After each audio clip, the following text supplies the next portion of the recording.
di ruangan chat untuk dijawab oleh penceramah kita nanti. Dipersilakan Dr. Muhammad Ihsan Selamat. Terima kasih. Terima kasih Puan Admin. Assalamualaikum warahmatullahi taala wabarakatuh. Saya ucapkan kepada para hadirin sekalian, tuan-tuan, puan-puan, rakan-rakan yang dikasihi. Pada pagi ini kita akan bercakap sedikit mengenai ancaman di tempat kerja lah, persekitaran kerja, ya. Ancaman etis di persekitaran kerja. Biasanya Aedes ni kita selalu nampak di rumah lah, di sekitaran rumah ataupun di dalam rumah. Tetapi kadang-kadang kewujudan nyamuk Aedes ni di tempat kerja ataupun sekitaran kerja juga tidak boleh diambil mudah, ya. Sebab kadang-kadang kita lebih terlalu menumpukan perhatian kepada pekerjaan sehingga menyebabkan benda-benda macam ni ataupun ancaman nyamuk Aedes yang wujud di persekitaran kerja kita tak berapa nak ambil indah. Okay. Next slide. Kita tengok slide. Okay, untuk pengenalan, nyamuk Aedes ni adalah, kita namakan dia dalam kesihatan, kita namakan dia vektor. Vektor ni dia pembawa kepada virus yang boleh menyebabkan penyakit lah. Kalau nyamuk Aedes, dia akan membawa kuman ataupun virus dengue, kuman Zika dan juga kuman chikungunya. Ketiga-tiga virus ni akan menyebabkan penyakit kepada manusia lah. Tapi sebenarnya yang banyak di-highlightkan di berita-berita terkini adalah lebih kepada dengue lah. Zika dan chikungunya ni kurang. Dia akan datang ikut musim, ya. Chikungunya dengan Zika ni ikut musim. Jadinya yang lebih diberi perhatian sekarang ni adalah dengue. Ya, dengue ni adalah penyakit lama sebenarnya, tapi ancaman dia ni sentiasa ada di sekitaran kita, dan kalau kita tidak berhati-hati ataupun mengambil cakna, dia akan menyebabkan kemudaratan lah kepada kesihatan dan juga kemungkinan kematian. Ya? Okay. Nyamuk Aedes ni dia menggigit waktu siang lewat petang dan waktu lewat awal pagi, ya. Kalau awal pagi itu biasanya dia akan menggigit dalam sekitar jam 5.30 pagi sampai pukul 7 pagi lebih kurang lah, ya. Dan kalau lewat petang pun lebih kurang macam tu, ya. Dia akan menggigit dalam masa timing meal time dia adalah dalam pukul 5.30 hingga pukul 7 malam, kurang lebih macam tu. Dan kalau kita nak tahu macam mana bentuk nyamuk Aedes tu, dia adalah berwarna hitam dan juga berbelang-belang pada bahagian badan dia dengan kaki dia, ya. Okey. Nyamuk Aedes ni dia ada dua jenis lah. Satu, kalau secara teknikal dia ada dua. Satu dinamakan Aedes aegypti, satu lagi albopictus, Aedes albopictus. Aedes aegypti ni dia lebih kepada domestik lah, dia boleh masuk dalam rumah. Dia biasanya hidup di sekitaran rumah, di dalam rumah. Kalau albopictus ni dia liar, dia kat luar. Okay. Dan nyamuk Aedes yang gigit kita ni adalah nyamuk Aedes betina. Yang jantan tak gigit manusia. Yang jantan dia makan, dia isap manisan, nektar, apa semua itulah daripada tumbuhan. Tapi yang betina, dia akan isap darah, isap darah manusia dan apa-apa saja haiwan yang berdarah merah untuk tujuan mematangkan telur dia lah. Okay. Dan setiap ekor nyamuk Aedes ni dia boleh bertelur sehingga kurang lebih 100 ataupun 120 biji, 150 biji setiap kali dia bertelur lah, ya. Okay. Dan jangka hayat nyamuk Aedes betina ni kurang lebih 3 minggu hingga 4 minggu macam tu lah, lebih kurang sebulan jangka hayat dia.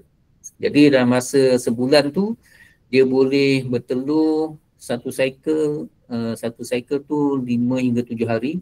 So dia akan sepanjang hidup dia akan bertelur sebanyak 4 kali maksimum lah, 4 kali dalam kita hidup dia. Setiap kali bertelur dalam kurang lebih 100 biji telur. Okay. Next.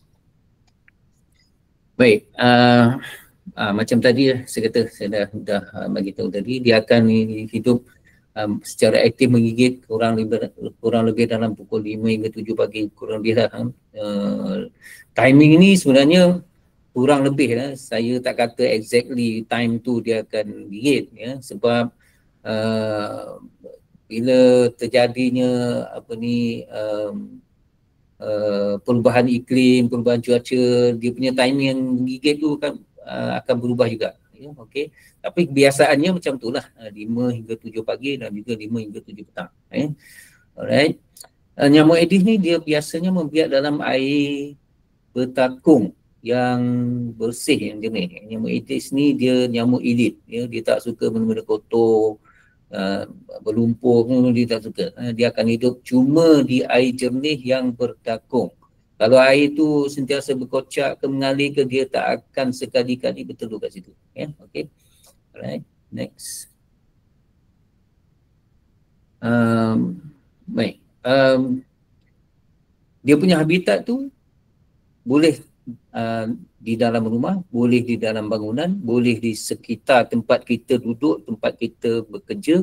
Ya, kalau takungan air itu wujud, kemungkinan nyamuk boleh bertelur di situ. Okey. Statistik terkini di Malaysia menunjukkan bahawa kes denggi adalah dicatatkan sebanyak lebih daripada 130,000 kes pada tahun 2023 sahaja. Dan sejak dia lepas COVID tu, zaman COVID 2019 tu, dia sentiasa meningkatlah, dia tak ada turun pun. Okey. Dan sebanyak kurang lebih 100 kematian dicatatkan berpunca pada jangkitan denggi pada tahun 2023. Ini adalah sumber berikut dulu lah. Okay. Pada tahun 2024, tahun lepas sehingga Epidemiological Week ataupun Minggu Epid ke-41, sebanyak 106,000 kes telah dicatatkan, telah naik berbanding pada tahun sebelumnya, iaitu 94,000 pada tahun 2023, dan juga mencatat 96 kematian. Ya. Itu yang direkodkan lah. Okay. Next. Baik, okay. Apa yang ada di sekitaran tempat kerja kita? Ya, tempat kerja kita mungkin ada tong yang mengandungi air, ya, dan tak bertutup, tak bertudung. Ya. Tong air ni mungkin baldi, ya, mungkin tong cat, ya, mungkin bahan yang terbuang, ya, botol-botol minuman, cawan, gelas, mangkuk, pinggan, apa sahaja yang boleh menakung air sekurang-kurangnya setengah sentimeter saja, itu sudah cukup untuk membolehkan nyamuk ni bertelur dan membiak di situ. Ya, okey. Tempat-tempat lain seperti pasu bunga, ya, pasu bunga, kadang-kadang kita ni rajin nak tengok tempat bersih, tempat cantik, ya. Tempat kerja pun letakkan pasu, letakkan alas pasu, ya. Tapi kena rajin tengoklah, kena rajin tengok pasu tu ataupun vas bunga, ya. Vas bunga pun kena tengok juga, ya. Dia ada air kat dalam, jadi kat dalam air tu kena tengok, ya. Seminggu sekali kena, kalau boleh kena tukar air dia, ya. Bukan tukar air saja. Kalau vas bunga tu kena buang air, lepas tu kena cuci dalam dia, kena sental dalam dia untuk mengeluarkan kalau ada telur nyamuk, ya. Telur nyamuk ni dia boleh melekat di dinding vas tu sendiri, ya. Okey, kalau kita jam buang je, telur nyamuk tu akan tinggal di situ, dan kalau kita isi air yang baru, telur nyamuk tu akan menetas menjadi nyamuk dewasa. Okey, alright. Longkang tersumbat. Okey, ini rasanya tanggungjawab masing-masing lah, ya. Semua orang bertanggungjawab untuk melihat sekitaran tempat kerja masing-masing, ya. Denggi ni untuk mencegah dia tak boleh pihak berkuasa sahaja.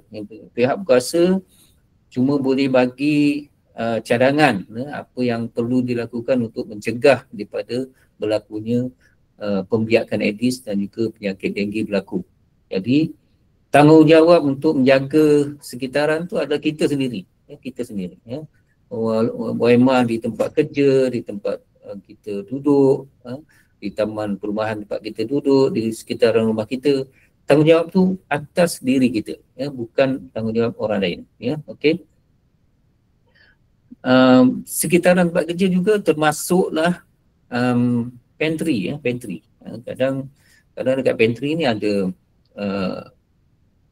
bekas air yang bertakung, terutamanya kalau kita jarang tengok, tempat yang kita terlangkupkan pinggan mangkuk lepas kita basuh tu, tray, tempat pinggan mangkuk lepas kita basuh tu kita letakkan di situ. Di bawahnya biasanya ada tray. Tray ni biasanya dia lepas kita basuh, air tu akan menitik dan menakung di situ. So kena rajin-rajin tengok di situ. Takut-takutlah ada jentik-jentik pula yang hidup kat situ. Okay, alright. Tempat biasa yang lain adalah termasuk barang-barang terbuang seperti tayar buruk, bekas-bekas plastik, polistiren, apa semua tu. Yang itu biasanya kalau dia terangkup, dia tak ada menjadi masalah. Cumanya kalau dia terbalik, tertadah ke atas dan menakung air, dia akan menjadi pot untuk nyamuk tu hidup lah. Okay. Alright, next. Baik, okay. Biasanya kita terlepas pandang beberapa tempat yang mungkin kita rasa tak adalah nyamuk kat situ kan. Okey. Yang pertamanya adalah penutup botol. Penutup botol tu dia boleh menakung air walaupun sedikit, tapi cukup untuk nyamuk bertelur dan membiak di situ. Okey. Mangkuk kadang-kadang mangkuk yang terbiar di sekitaran kita lah, kita tak terlepas pandang lah. Macam saya kata tadi, terlepas pandang. Bukan sengaja kita tak pandang, tapi terlepas pandang. Jadi maknanya tugas kita adalah sentiasa kena tengok benda-benda macam ni. Benda-benda macam ni yang kita tak sangka nyamuk boleh hidup kat dalam dia. Bukan nyamuk, jentik-jentik boleh hidup dalam dia. Okey. Singki-singki yang tersumbat. Singki tersumbat ni satu hal lagi. Kalau lama tak dilawati, ditengok, diperiksa, dia boleh menyebabkan takungan air dan juga menyebabkan nyamuk boleh bertelur di situ. Dan jangan lupa juga kepada flush sistem tandas tu. Pam tandas tu kadang-kadang dia ada yang rosak. Bila pam tandas rosak, tandas tu tak diguna. Bila tak diguna, tak dalam pam tandas tu, kalau pam tandas tu rosak, biasanya akan ada air di dalam dia yang tak habis keluar. Bila orang tak guna tandas, kita biarkan saja dan air yang kat dalam tu akan jadi tempat untuk membiarkan nyamuk Aedes kalau kita tak tengok lah. Jadi kalau ada pam tandas yang rosak, segeralah baiki. Jangan tinggalkan begitu saja. Dia akan boleh menjadi ancaman pula kepada kita semua di tempat kerja. Okay, right. Tempat-tempat lain macam bukan minuman, botol-botol, gelas-gelas yang tak diguna, tray, mana-mana tempat sajalah yang boleh menakung air, terutamanya yang terletak di luar ofis. Kalau kita kerja ofis, kalau ofis tu kita kena rajin-rajin tengok. Macam tadilah, kat luar ofis mungkin ada tray yang ditinggalkan, ada pasu bunga, ada vas bunga, yang tu kita kena rajin-rajinlah tengok. Dan satu lagi tempat yang kita tak sangka adalah penapis air. Penapis air kadang dia punya tempat lebihan air tu kita tak tengok dalam dia. Dah berapa minggu tak bercuci. Kita asyik ambil air. Tapi ada lebihan air dekat takungan tu kita tak tengok. Mungkin jentik-jentik pun boleh hidup di situ.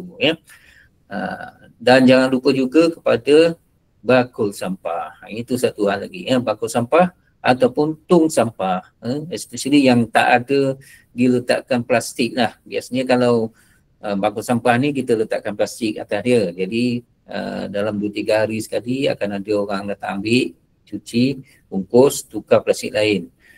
Yang satu yang saya nak sentuh ni adalah kalau tong sampah yang besar tu, yang warna hitam tu, biasa dekat luar bangunan, mungkin bangunan klinik, bangunan pejabat, ya, bangunan ofis yang kat luar, ya.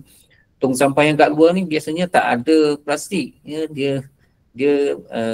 Dia open macam tu je, ya. Ada sampah kita buang dalam tu. Kemudian bila ada orang nak ambil angkut sampah tu, akan ambil tong sampah, tuang, ya. Ini dari pengalaman saya sendirilah. Pengalaman saya sendiri masa saya dulu bekerja di klinik, saya jaga klinik dulu, klinik kerajaan lah. Tong sampah tu dah seminggu lebih tak dibuang isi dia, ya. Kalau tengok dari luar macam tak ada apa, okey je kan, sampah. Mana kita sangka tempat tu ada nyamuk kan, tak nampak apa-apa. Sekali datang PPKP daripada pejabat kesihatan, dikorek bawah, tengok, ambil air dekat bawah dasar tong sampah tu, tengok ada jentik-jentik banyak pula tu, habis kena saman. Jadi jangan sampai kena saman lah, ya. Okay, alright. Kena rajin-rajin tengok tong sampah tu. Sesibuk mana pun kita kena luangkan kurang lebih dalam 10 minit je sehari, seminggu. 10 minit, kena dedikasikan 10 minit tu setiap minggu untuk cari tempat-tempat pembiakan nyamuk Aedes ni kalau ada, dan tutuplah, tutup, ataupun kalau ada tempat bekas-bekas makanan tu angkutlah, buang, jangan biarkan di situ. Okay, next. Okay, apa akibat daripada penyakit denggi ni, ya? Penyakit denggi ni kalau kena, dia akan membawa penyakit, teruk lah. Kalau kena sakit denggi tu, demam denggi tu sakit teruk, akibatnya akan boleh mengurangkan produktiviti daripada staff, daripada kita lah. Kita tak boleh nak pergi kerja, sakit, demam, teruk, boleh dapat risiko jangkitan silang. Jangkitan silang ni maknanya bila dah kena jangkitan denggi tu, dia boleh pula kena jangkitan benda lain. Okay, right. Beban kos rawatan dan kawalan vektor, ya, itu akan menyebabkan peningkatan lah dalam kos untuk pengawalan denggi, ya. Okay. Dan juga kalau ada kes di satu-satu tempat kerja tu, image institusi tersebut akan tercemar sikit lah.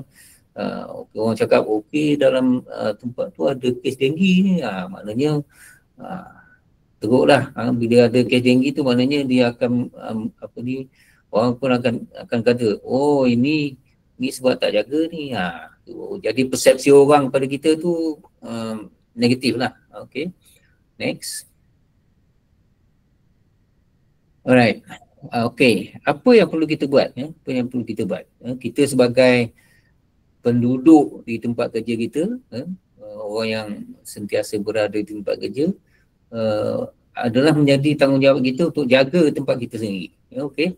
Yang pertamanya apa kita kena buat? Kita kena lakukan pemeriksaan mingguan, macam saya kata tadi lah. Pemeriksaan mingguan, cari dan tutuplah tempat-tempat yang boleh menyebabkan tempat pembiakan nyamuk Aedes tu, ya. Okay, tempat pembiakan jentik-jentik. 10 minit je cukup, ya. Setiap minggu 10 minit je, bukan setiap hari pun, setiap minggu. Sebab kita hidup nyamuk tu dia 7 hari. 7 hari dia telur dia betul hari ni, 7 hari kemudian dia akan menetas jadi nyamuk. Ya, okey. Alright. Yang keduanya, kalau jumpa bekas air yang tak bertudung, takung air ke, baldi ke, tudunglah. Kalau kita nak pakai air tu, tudung, tutup kan rapat-rapat. Jangan bagi peluang nyamuk masuk ke telur dalam dia. Okey. Alright. Yang ketiganya, buang barang-barang yang lusuh yang dah tak diguna, asa-asa macam dah tak diguna untuk masa yang lama, buanglah. Barang-barang yang lusuh yang boleh menyebabkan penakungan air. Kalau barang lusuh tak takung air tak apa, ya. Itu tak apa, tak ada masalah. Yang kita takut tu barang-barang lusuh tu boleh menakung air. Yang itu boleh menyebabkan pembiakan nyamuk Aedes. Alright. Yang keempat, ini tugas ketua PTJ lah, ketua tempat tu. Okay. Galakkan staf yang bekerja untuk jadi pemantau nyamuk Aedes. Macam tadilah, yang kerja-kerja untuk melakukan pemeriksaan ni juga boleh dilakukan oleh staf yang dilantik untuk menjadi pemantau Aedes ni. Okay. Lantik je lah. Ini secara sukarela. Sukarela pun maknanya kita memberi sumbangan untuk tempat kerja kita supaya jaga tempat kerja kita sendiri. Alright. Okay. Yang kelimanya adalah letakkan bahan pembunuh jentik-jentik ke dalam bekas air yang sukar dikosongkan. Kalau macam ada kolah ke, ada tempat takungan air ke, yang kita rasa mungkin jadi tempat pembiakan nyamuk Aedes, boleh minta ebit daripada pejabat kesihatan. Boleh telefon je lah kot, pejabat kesihatan dia akan datang lah, ataupun kita boleh pergi ke pejabat kesihatan minta ebit tu untuk ditaburkan di tempat takungan air tersebut. Okey. Yang biasanya kalau ada fountain ataupun air terjun dekat hiasannya dekat tempat kerja tu, biasanya air tu tak ada nyamuk. Dan sebab air tu dia sentiasa bergolak, berombak, nyamuk pun tak suka nak bertelur kat situ. Cumanya kena alert dengan mungkin ada poket dekat fountain tu yang air dia tenang. Yang itu kita takut mungkin ada pembiakan di situ. Okay, alright. Next. Alright, okay. Apa yang kita boleh buat untuk meningkatkan kesedaran staf dan juga pekerja-pekerja di tempat kita kerja. Okay, alright. Yang pertamanya mungkin kita boleh anjurkan hari cegah Aedes dan juga gotong royong. Cumanya saya tak berapa nak galakkan sangat gotong royong ni, sebab biasanya gotong royong kalau kita dalam bahasa kita gotong royong tu kita bersihkan semak samur, cuci longkang apa semua yang benda-benda yang tak berkaitan dengan pencegahan Aedes. Kalau kita nak buat pencegahan Aedes, kita kena buat khusus untuk pencegahan Aedes, bukan gotong royong biasa. Gotong royong biasa tu dia cuma nak clearkan tempat tu, tapi untuk cegah Aedes dia kena khusus cari tempat yang menjadi potensi untuk pembiakan nyamuk, ataupun cari tempat pembiakan nyamuk, musnahkan ataupun tutup. Itu lain, dia tak sama macam gotong royong biasa. Okey. Alright. Yang keduanya, mungkin kita boleh lekatkan poster-poster untuk meningkatkan kesedaran staf ataupun pelanggan yang datang ke tempat kita, kat tempat-tempat di tempat sekitar tempat kerja kita lah. Okey, poster berkenaan dengan Aedes. Poster ni kadang-kadang kita boleh dapatkan juga dari pejabat kesihatan yang berdekatan. Okey, dia orang pun biasanya suka untuk membantu kita lah. Jadi kita kena rajin-rajin lah hello dekat pejabat kesihatan untuk dapatkan poster-poster yang berkaitan. Okey, alright. Yang ketiganya mungkin kita boleh anjurkan satu macam kuis ke apa ke untuk meningkatkan kesedaran staf ataupun rakan-rakan kita berkenaan dengan kempen bebas Aedes ni. Buatlah sekali-sekala, belilah hadiah dalam 4-5 biji ke hadiah untuk kuis. Hadiah tak perlu mahal. sebiji mark pun boleh jadi hadiah. Sebiji mark mungkin dalam harga bukan dalam RM3, RM4 je. Tapi dengan adanya hadiah tu orang akan rasa thrill tu maknanya rasa teruja untuk menjawab soalan-soalan berkenaan edis. Ya, tak perlu mahal, dia cuma yang penting perasaan tu yang lebih penting daripada harga tu sendiri. Okay, alright. Yang keempat, latihan ringkas untuk cara kenal pasti tempat pembiakan. Yang ni kena berhubung rapat dengan pejabat kesihatan lah. Pejabat kesihatan, kita mungkin boleh berhubung dengan PPKP yang bekerja di unit vektor, ya, untuk anjurkan satu kelas ataupun taklimat berkenaan dengan cara-cara macam mana kita nak kenal pasti tempat pembiakan nyamuk Aedes ni. Ya, itu penting. Sekejap je benda tu, tak lama. Buatlah. Kalau ada masa buat. Okay. Right, next. Okay. Okay, take home message ya. Take home message. Aedes ni bermula dari tempat yang kecil. Ya, tempat kecil. Ya. Tetapi bila dah kena denggi, dia akan jadi besar. Ya. Bila kena denggi, dia akan jadi benda yang serius. Ya. Dan boleh mati. Ya. Pernah saya bercakap dengan seorang konsultan perubatan di hospital Singapura. Dia kata, don't play with dengue. Don't play. Mati, dia kata. Sebenarnya jangan ambil mudah lah pasal dengue ni. Kalau ambil mudah, habis. Okay. Yang keduanya adalah setiap dari kita merupakan orang kata ejen perubahan lah. Maknanya setiap dari kita mempunyai obligasi ataupun tanggungjawab untuk menjaga sekitaran tempat kerja kita sendiri. Ya. Kita jangan harapkan orang lain. Ya. Kita kena ambil cakna tempat kita sendiri. Kita bekerja kat situ setiap hari. Ya. Bersembang dengan kawan setiap hari di tempat kerja. Ya. Kita kena juga tengok sekitaran tempat kerja kita lah. Ya.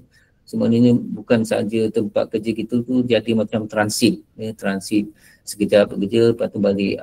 Aku peduli apa kan? Aku kerja kat sini. Apa-apa jadi kat sini bukan tanggungjawab aku. Attitude macam tu tak berapa bagus lah. Sebenarnya kita kena lakukan sesuatu supaya tempat kerja kita tu adalah tempat yang ceria, tempat produktif, ya, tempat yang memberi kebahagiaan kepada kita dan kepada rakan-rakan kerja kita yang lain. Okay, right. Yang ketiganya, cegah sebelum parah. Okay, maknanya pencegahan denggi itu tanggungjawab kita lah. Tanggungjawab kita semua yang duduk di tempat tu. Ya. Kita jangan harapkan hanya daripada orang Kementerian Kesihatan, daripada klinik kesihatan. Kalau dekat kampus tu, ini kerja klinik kesihatan kampus ni, doktor yang jaga kampus ni. Ini kerja inspektor kesihatan yang kerja dekat klinik. Bukan macam tu. Ya. Mereka hanya boleh membantu, tapi yang yang sepatutnya buat kerja untuk mencegah benda ni adalah kita sendiri. Ya. Jangan harapkan orang lain. Okay, alright. Okay, dan seterusnya, ni berkenaan dengan denda lah. Maknanya kalau kita macam saya kata tadi lah, kalau kita didapati membiarkan Aedes ataupun di PPKP datang cek tempat kita, periksa, terjumpalah jentik-jentik di situ, dan jentik-jentik itu adalah ternyata jentik-jentik nyamuk Aedes, kemungkinan kita boleh didenda sebanyak RM500, ya, di bawah Seksyen 25 Akta Pemusnahan Serangga Pembawa Penyakit SPP tahun 1975. Ya. Okey, alright. Itu biasanya RM500 ni untuk individu lah, individu, rumah, tempat kerja biasa RM500. Kalau tempat yang lagi besar, dia lagi tinggi dia punya dendanya. Okey. Baik. Next. Habis. Okey. So maknanya itu adalah intipati daripada taklimat kita pada pagi ini lah. So maknanya kita boleh buka pada sesi soal jawab kalau ada.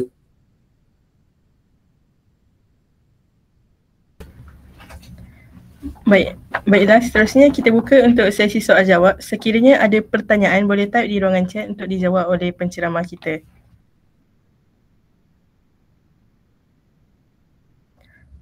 Doktor, soalan pertama, nyamuk Aedes ni sebenarnya dia pilih mangsa secara rawak ke atau ada orang-orang tertentu yang dia prefer, macam jenis darah, golongan darah? Terima kasih. Okey, soalannya bagus. Okey, nyamuk Aedes ni dia tertarik kepada orang yang keluarkan banyak haba. Banyak haba badan dia, mungkin jenis yang keluarkan banyak haba. Bila banyak haba tu keluarkan banyak carbon dioxide. Jadi orang-orang yang macam ni dia akan target dulu. Kalau beza antara orang yang berbadan besar dengan orang yang berbadan kecil, orang badan besar ni biasa akan keluarkan haba yang lebih daripada orang yang berbadan kecil. Jadi orang yang badan besar dia akan attack dulu. Dia tak kira yang jenis darah dia tak tahu. Jenis darah dia tak tahu. Darah jenis A ke, jenis B ke, AB ke, O ke, dia tak tahu. Yang dia tahu mana yang mengeluarkan banyak haba, itu menjadi daya tarikan dia untuk datang. Dan juga orang yang pakai sleeve pendek lah, lengan pendek. Kalau dia pakai lengan panjang, dia pun tak berapa nak datang dekat. Dan juga dia akan lebih tertarik kepada orang yang pakai pakaian gelap, warna gelap. Warna gelap. Kalau warna putih cerah tu dia tak suka. Itu dia punya secara umum lah. Dia macam mana pattern tarikan dia untuk datang attack tu.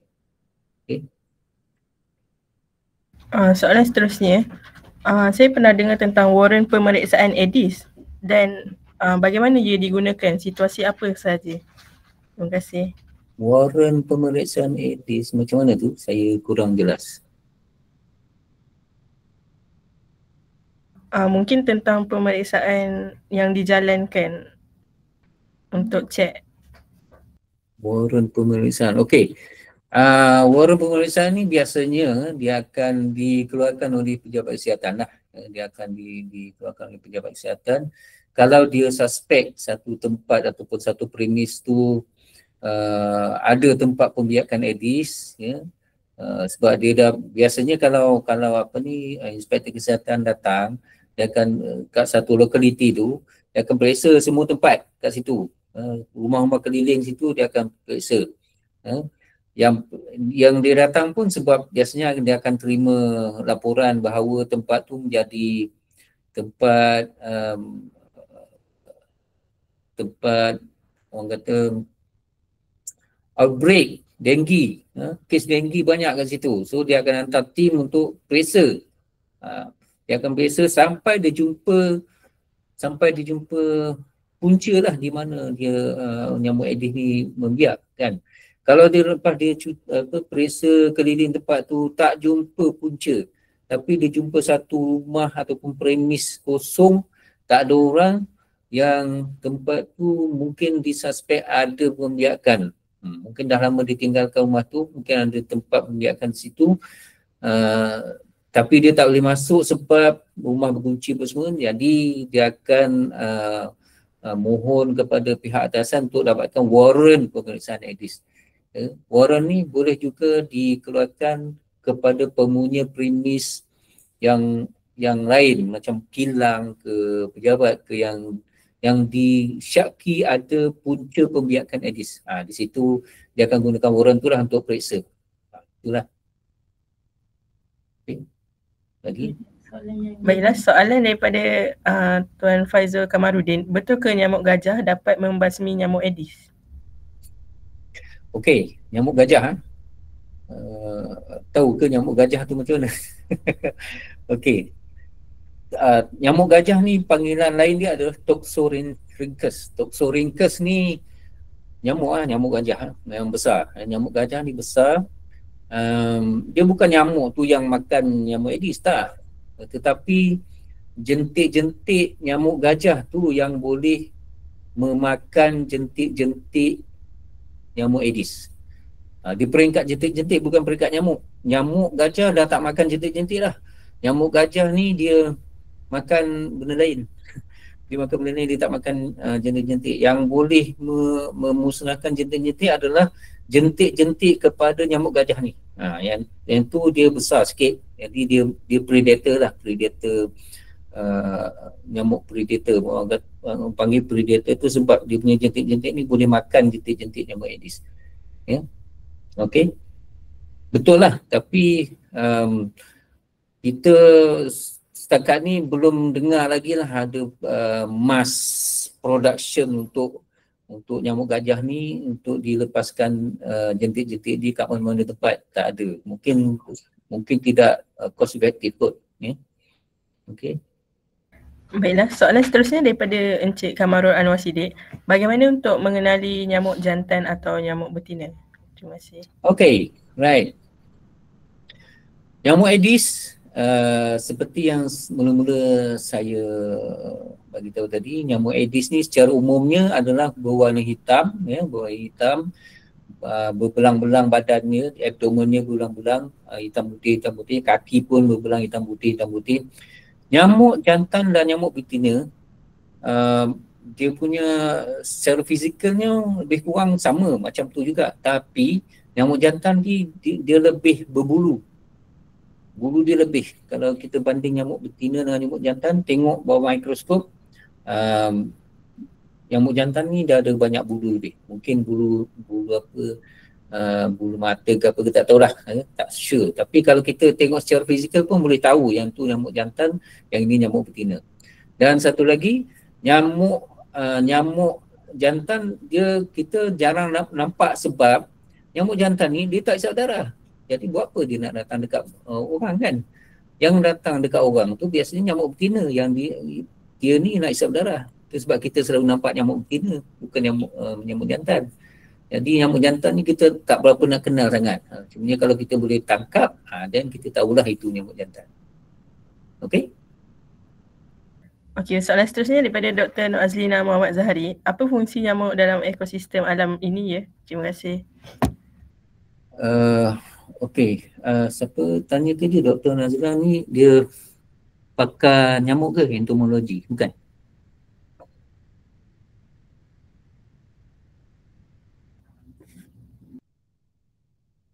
Bukan, doktor perubatan ya. Okey. Ekologi ya. Okey, apa ni secara umumnya nyamuk ni adalah satu, orang kata pest lah kan, pest. Dia ni akan menyebabkan penyakit apa semua tu, ya. Jadinya kalau nak tengok kepentingan dia di apa ni, di alam sekitar apa semua tu, secara generalnya kita tak nampak lah. Yang kita nampak dia ni akan menyebabkan penyakit, akan memusnahkan manusia dan juga menyebabkan morbidity dan mortality yang tinggi kepada manusia. Ya, itu sajalah yang kita boleh tengok. Tapi kalau kita tengok dari segi Islam, apa-apa sahaja ciptaan Allah tu akan ada dia punya kebaikan. Ya, kegunaan, bukan kebaikan, kegunaan lah. Sebenarnya Allah tak ciptakan sesuatu tu dengan sia-sia. Mesti ada dia punya kegunaan. Mungkin sebagai peringatan bagi kita, kita tak tahu. Itu kena tanya ustaz lah kan. Dia punya kegunaan tu. Jadi secara kegunaan, secara perubatan kita tak tahu. Ya. Kalau kita tengok dari segi perubatan, dia adalah menjadi musuh pada manusia. Itulah. Okey. Baiklah, soalan seterusnya daripada Puan Marlina Ismail. Doktor, apa pandangan doktor dengan ubat-ubat yang ada dijual di farmasi bagi mengurangkan sakit demam Aedes bila dah terkena? Contohnya jus betik. Terima kasih. Okay, right. Jus betik. Bila kita tengok ubat-ubat macam ni kan, okay, secara umumnya demam denggi ni dia tak ada ubat. Dia tak ada ubat. Apa-apa yang kita bagi kepada pesakit adalah supportive treatment. Supportive treatment ni untuk membolehkan pesakit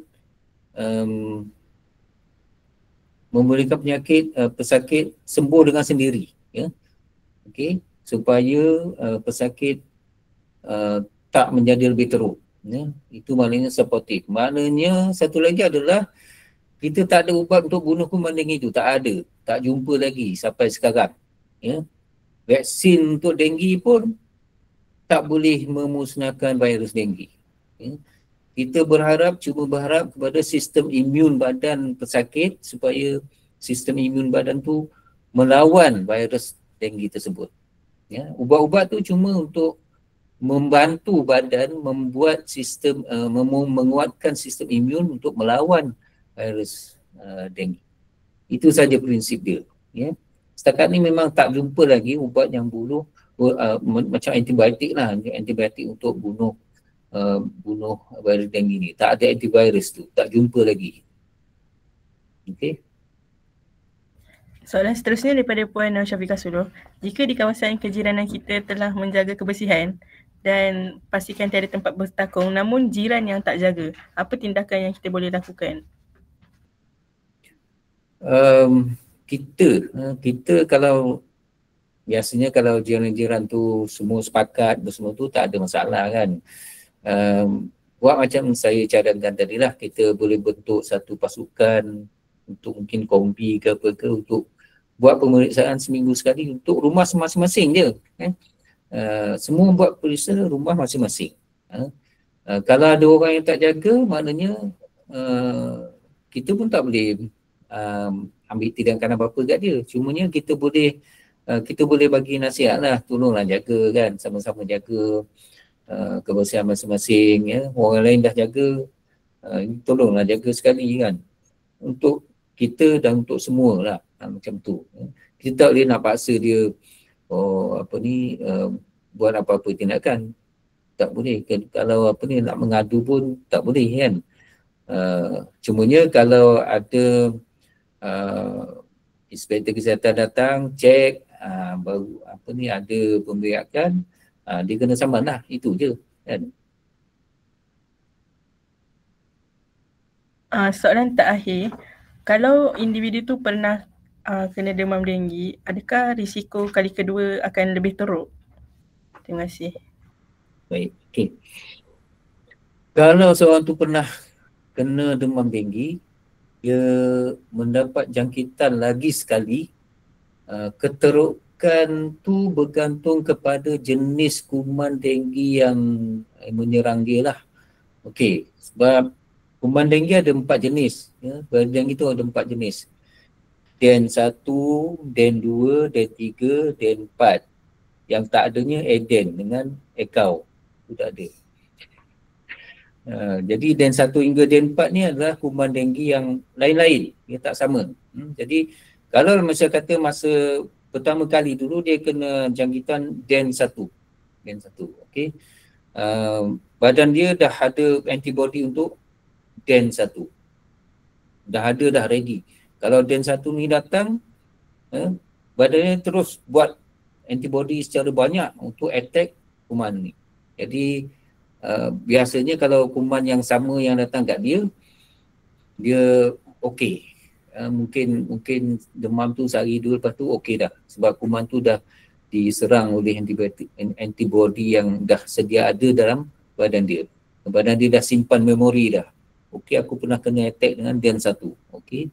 So maknanya dia dah prepare dah. Den 1 tu dah ada dalam memori badan dia. Sekali Den 1 ni datang balik, badan dia terus keluarkan antibody banyak-banyak, Den 1 attack kuman tu. So keterukan dia tak berapa nampak sangat, dia sekejap je. Okey. Yang kita takut adalah kalau selain daripada kuman Den 1 tu yang datang, mungkin Den 2, Den 3, Den 4.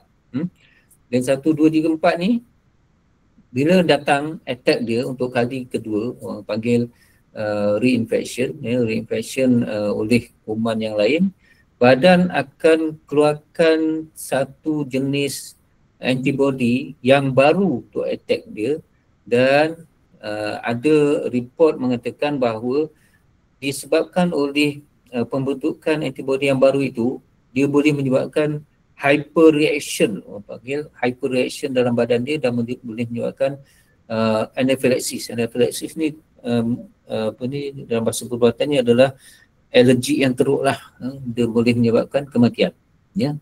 Itu dia punya risiko lah, risiko untuk apa ni jangkitan semula oleh kuman denggi yang lain yang datang. Kalau kuman denggi itu sama, okey, risikonya kurang sikit. Kalau jenis kuman denggi yang lain yang datang tu, dia boleh menyebabkan risiko untuk anaphylaxis reaction, ya. Itu risikonya lah. Okey. Right? Soalan terakhir, berapa purata paling cepat untuk seorang pesakit denggi sembuh dan waktu paling cepat berapa hari kebiasaannya? Terima kasih. Okay, right. Jangkitan denggi ni biasanya bila nyamuk gigit, dia akan masukkan virus tu dalam badan kita. Badan kita akan ambil masa selama kurang lebih 3 hari paling cepat lah. 3 hari paling cepat untuk develop IgM. IgM ni jenis antibody lah. IgM ni akan attack dulu kuman denggi ni. So dalam masa 3 hari tu pesakit akan rasa demam, panas, sakit kepala, sakit sendi, sakit otot, sakit badan, semua lah. 3 hari tu. Kadang makan Panadol pun tak kurang juga demamnya. Demamnya sangat tinggi. Ya. Itu adalah masa virus tu menyerang badan dan masa pembentukan antibody untuk lawan virus denggi tu. Itu 3 hari tu. Jadi hari kelima biasanya dia punya kepekatan antibody tu meningkat paling tinggi, ya, hari kelima, ya. Dan kalau lepas hari kelima ni biasanya dah kurang, dah okey. Jadi pesakit biasanya akan mengalami perubahan pemulihan lah lepas 5 hari kalau dihidup, ya. Okey, ada setengah kes kalau pesakit itu tiba-tiba mengalami reaction badan yang teruk, biasanya hari kelima ni akan jadi hari kritikal lah. Dia akan menentukan sama ada dia lepas ataupun tak fasa jangkitan tu. Kalau dia lepas hari kelima tu, alhamdulillah, insyaAllah okey. Majoritinya orang yang kena demam denggi ni, dia demam biasa je, demam biasa.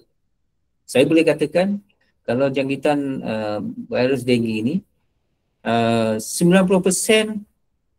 macam demam biasa, demam viral biasa je, ya.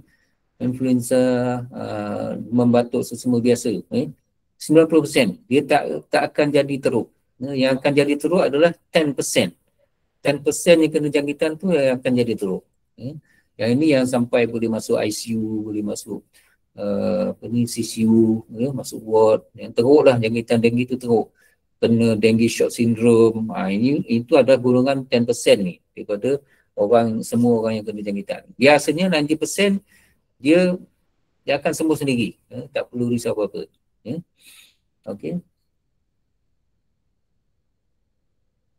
Baiklah, terima kasih doktor di atas soalan-soalan tadi. Terus nampaknya program kita telah sampai ke penghujungnya. Pihak unit latihan ingin mengucapkan ribuan terima kasih kepada Dr. Muhammad Ehsan di atas kesudian untuk berkongsi maklumat pada hari ini. Moga taklimat yang disampaikan bermanfaat kepada semua warga UiTM dan terima kasih juga diucapkan kepada semua warga UiTM yang menyertai taklimat pada hari ini. Pautan jam latihan akan diberikan di ruangan chat dan kita akhiri program kita pada hari ini dengan tasbih kafarah dan surah Al-As. Terima kasih doktor, terima kasih semua. Assalamualaikum. Sama-sama. Tadi satu golongan 10%.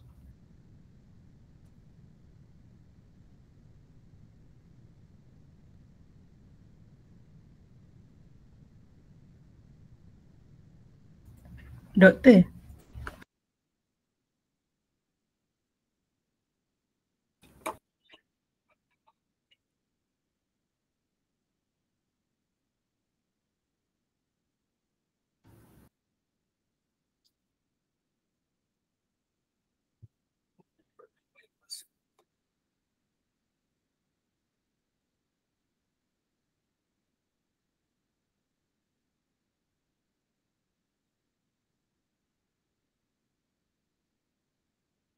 Doktor,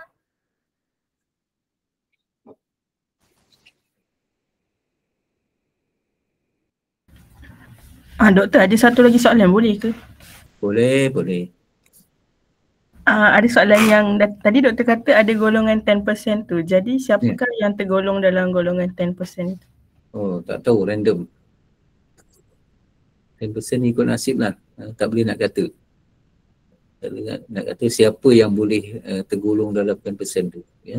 Tapi biasanya kalau pesakit tu ada comorbidity, maknanya dia ada penyakit lain. Contohnya macam dia ada sakit autoimun, macam SLE ke, rheumatoid arthritis ke, ataupun dia ada sakit darah tinggi, kencing manis, sakit jantung, itu dia boleh termasuk ke dalam golongan yang 10% ni. Ya.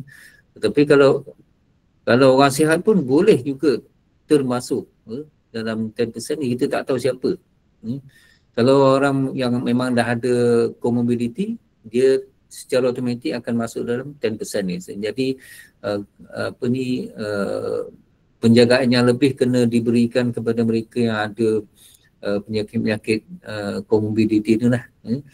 Kalau orang sihat pun boleh jadi juga termasuk dalam 10% tu. So kita tak tahu apa dia punya simptom-simptom tu. Jadi kena sentiasa berjaga-jagalah. Itulah. Okay. Maknanya kalau ada demam tak kebah dalam masa sehari 2 hari, cepat-cepatlah datang ke klinik untuk cek lah. Jangan duduk rumah je. Okey, baik. Terima kasih doktor. Sama.